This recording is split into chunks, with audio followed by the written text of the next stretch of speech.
Shalom, shalom, Israel. First and foremost, I want to give all honor, glory, and praises to YAHAWAH, BaHashem, YAHAWASHI, BaHashem, RICANS.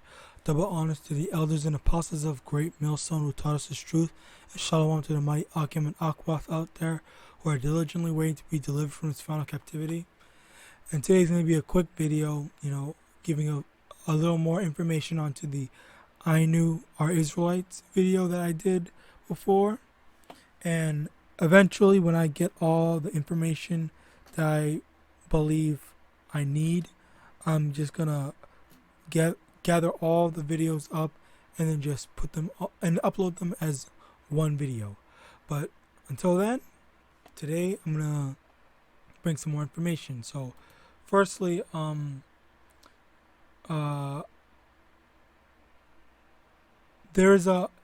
mentioned that the Ainu were in Russia, okay? So the Ainu, there was two islands. Let me get them out.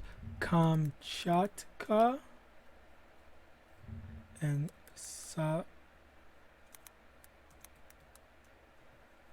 Sakhalin. These are two now Russian islands, but the Ainu were the ones who originally inhabited them. Okay, so next while they were the Ainu were the original inhabitants of those two islands, the Ainu were moved and sent to Hokkaido, which is in Japan. All right, so let's get into that. This is on Wikipedia, and Wikipedia is accurate.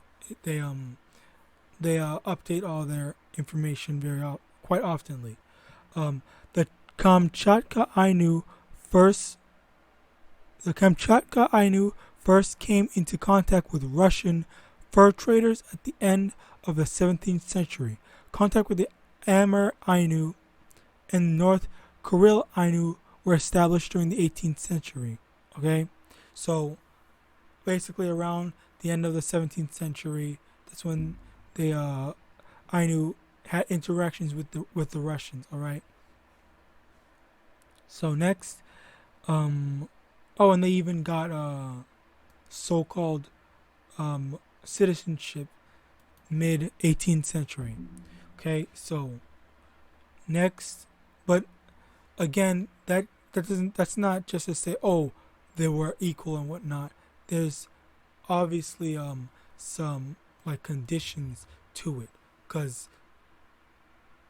and I'm going to try to get more information on this if I can, but I'm pretty sure it was just like with the Japanese. It was okay, you guys have to assimilate into our culture. All right, it's not, oh, you can be your own thing, because the only country like that is America. America's the only country that's like, okay, you can do whatever, you can have any culture you want. You don't have to conform to what the country's norm. All right. So next, the Ainu supported the Russians over the Japanese. Okay, so at the time, the Japanese and the Russians, they were having an argument. I believe it was a territory argument on who owns the island, I believe. So yeah, going further into it, supported the Russians over the Japanese in conflicts of the 19th century. However, after their defeat during the Russo-Japanese War of 1905, the Russians abandoned their allies and left them to their fate. Hundreds of Ainu were executed and their families were forcibly relocated to Hokkaido by the Japanese. As a result, the Russians failed to win over the Ainu during World War II. Okay, so the Ainu were forcibly relocated. So, now I don't know for a fact, but I believe, I'm just going to say I believe, because I don't know this for a fact. Again, I've been having some trouble finding information on this. A lot of information, I believe, is locked away to me because I'm not in Japan. So I'm going to continue my search and try to see if I can verify and prove all the things. I'm going to go through all my videos at by the end of, my research. But anyway, so hundreds of Ainu were relocated to Hokkaido. So Kamchatka is an island. It's unseparated. It's separated and not a part of Hokkaido, all right? So there's obviously a body of water. I'm led to believe that they were taken on ships to Hokkaido. Now, this isn't definitive. I'm not saying this as definitive. I don't know a lot of the details. It doesn't explicitly say they were taken on ships to Japan or to Hokkaido. So a lot of this is really, it needs verification, all right?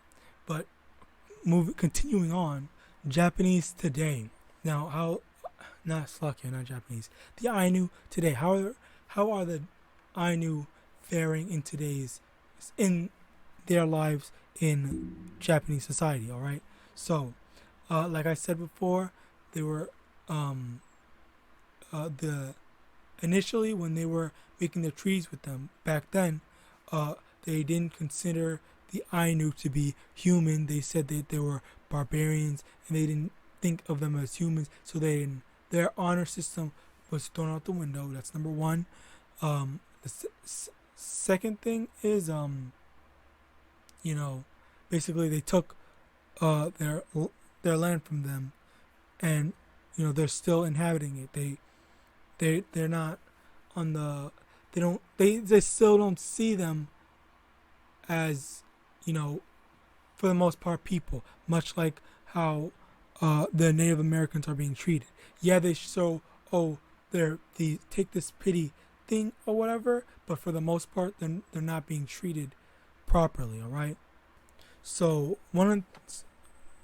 getting to this article, poverty and insufficient education are critical issues for many Ainu people, the indigenous minority of Japan's population.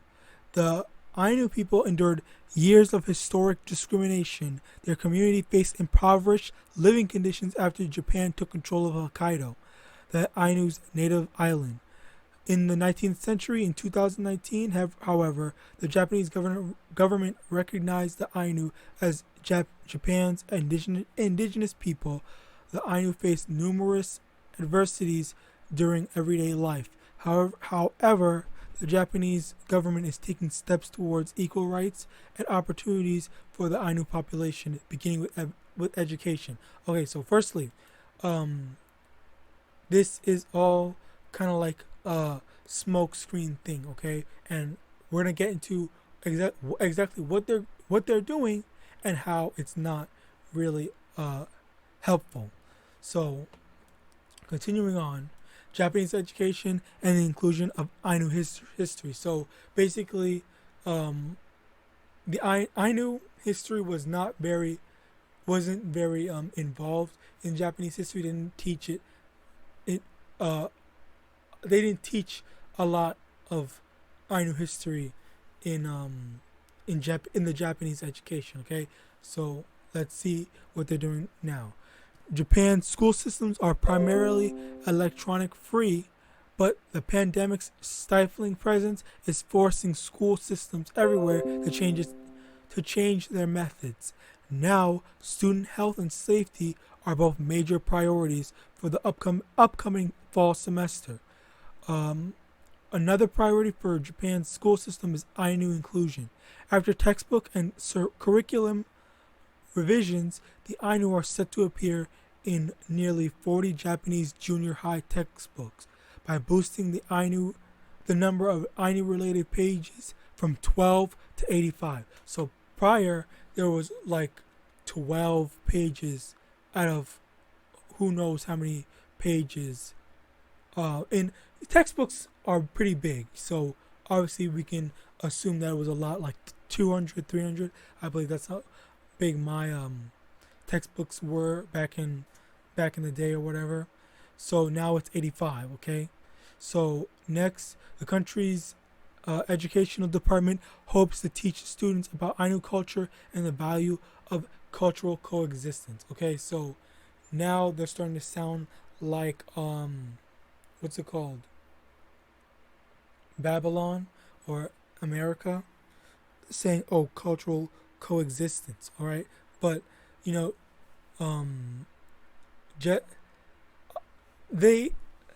we don't know exactly what they're teaching, so you would have to, again, just like how I was saying that you have to, don't just believe what I'm saying about the what's it called, Sakhalin and Kamchatka Ainu move from those two islands to Hokkaido.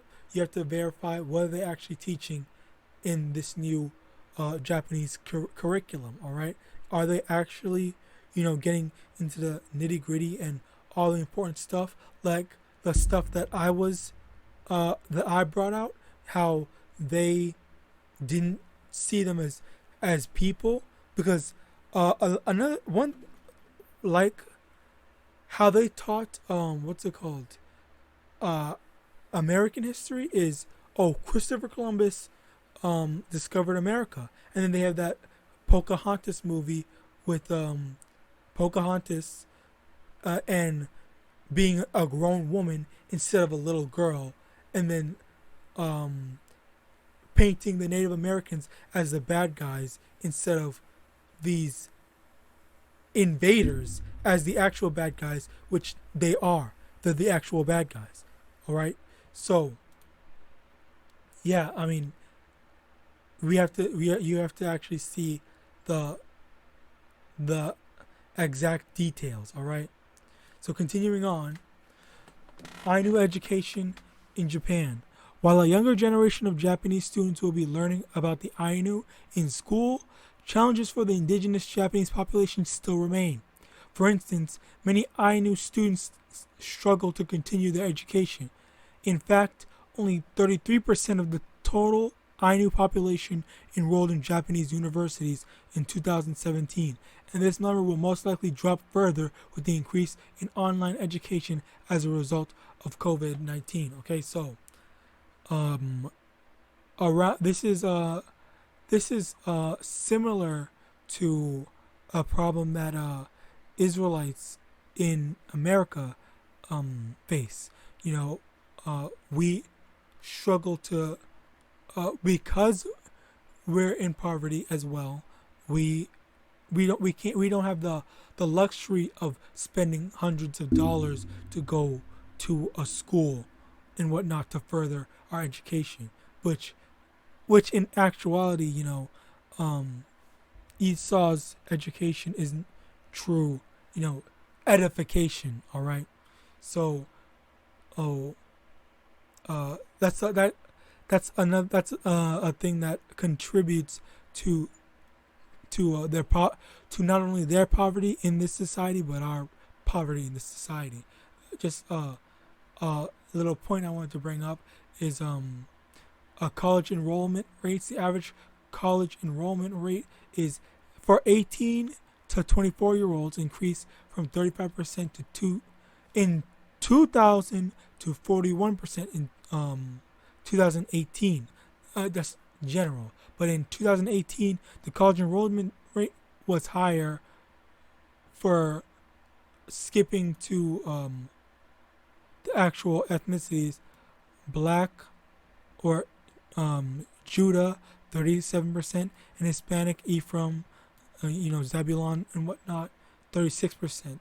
Basic, virtually, same numbers. All right, and if we go down a bit more, you can see that it was 24% for the Native Americans, 24% Hispanic, 36, blacks 37. So Judah, Ephraim, and Gad, they all have pretty low attendance rates. Anyway, continuing on, but why is education less accessible for the Ainu? According to the executive director of the Ainu Association, Tadashi Kato, it may have to do with poverty. So, like I said, if you're in poverty, you're less likely, and you have less of the luxury to go to college and whatnot, and go to school to get education, because it costs money. All right. Kato stated that the big problem for the Ainu people are poverty and education, explaining you can't go to high school if you are poor and can't make a living.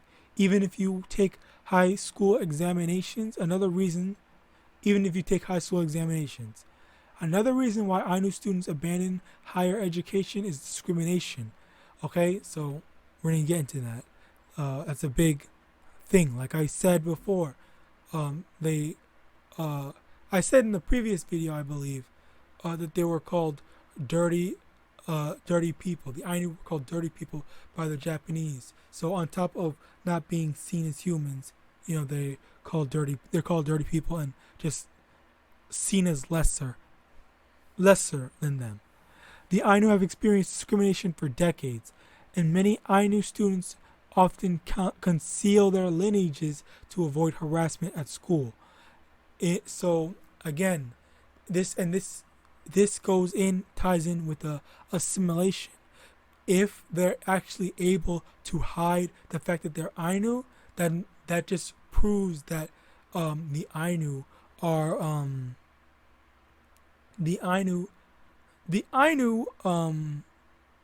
Slakia.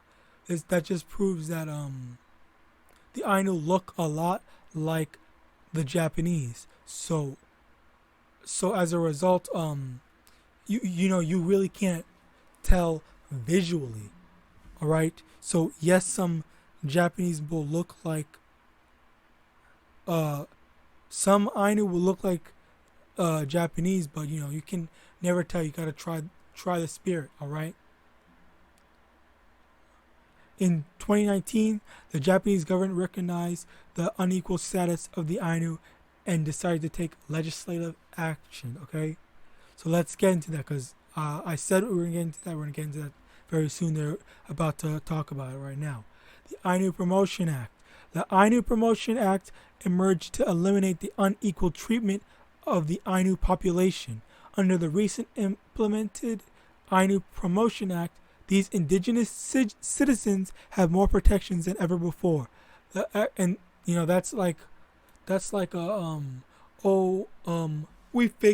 we basically are fixing the problem. We're doing something. Give us a pat on the back or whatever. We're good people.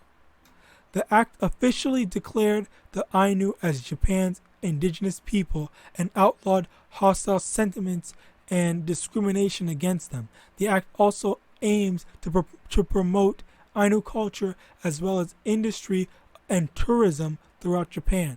This will in turn draw global attention to the Ainu population on top of potential foreign investments. The act provides subsidies for Ainu projects. The most notable of these projects is the National Ainu Museum, which opened July 12, 2020.